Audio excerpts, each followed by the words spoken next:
This one is a very early work here, right done, you know, when he was very influenced by regionalism. That's when he got out of the Army and he first got into school, still 1940s. You know, there was, you know, abstraction was coming along, but regionalism was still the art that he had grown up with, what he liked, and he painted this very empty and a lot of solitude to it.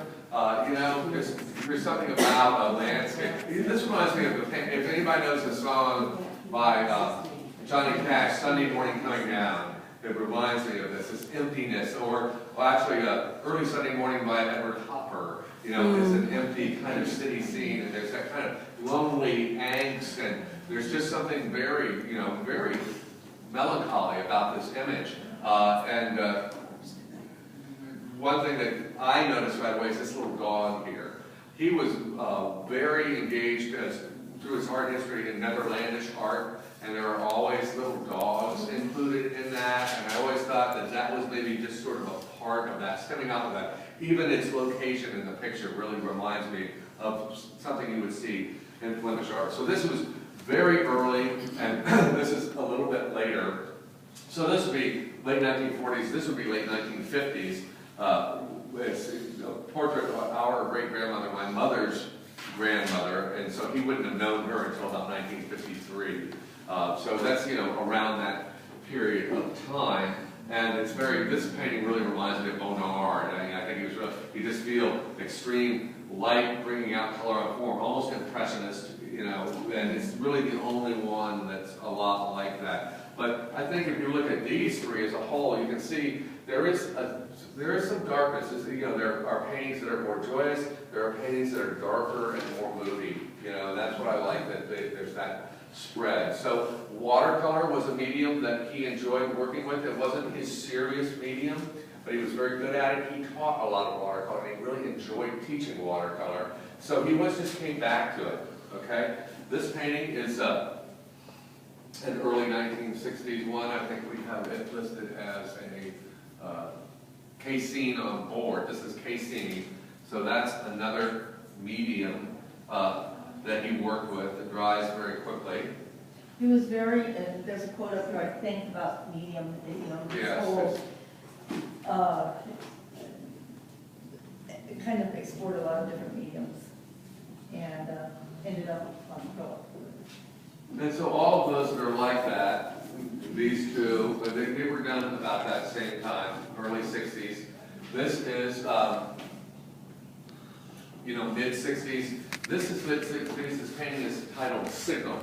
This is one of my personal, very favorite paintings, and it is about the civil rights movement. It's a specific incident that it was that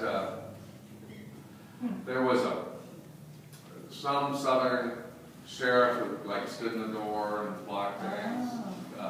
Anybody remember so that inspired Cole somebody or Cole? Red and white.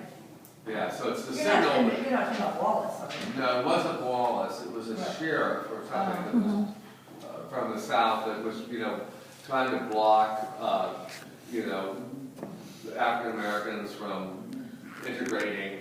And the painting is called Signal, and it's just, it comments on that in a variety of ways. I don't really know the specific narrative, but this is an African American man. This is probably, you know, white authority. And in this figure, it's crippled. I don't really, you know, it's, in some way, it's got a, you know, obviously on a crutch. And I'm not really sure of the specific meaning of that, but it's just supposed to, and it's loud and it's in your face. This painting is a very outward painting. It's really bang, and I'm coming outward. And some paintings are inward, some paintings are outward, some paintings are just kind of there with you. But this is definitely like a very outward painting. But he always, the faces, as you can see, he never got detailed in face. And so, you know, he's, Right. I think he's always trying to convey emotion in a sort of generalized way. Is that a stoplight? It is. That stoplight, if I remember correctly, because I asked Dad about this, when we lived in town, we always had to go up and down the hills, as you know, it happens regularly. At the end of the street, Congress Street, there was a stoplight, and we're always just sitting at the stoplight. So that, he said he started playing around with just a stoplight image.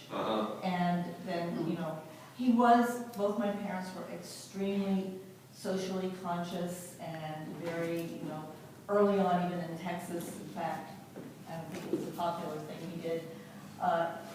There was, some of the faculty were really fighting for the rights of the black students there, and he was in on that, so.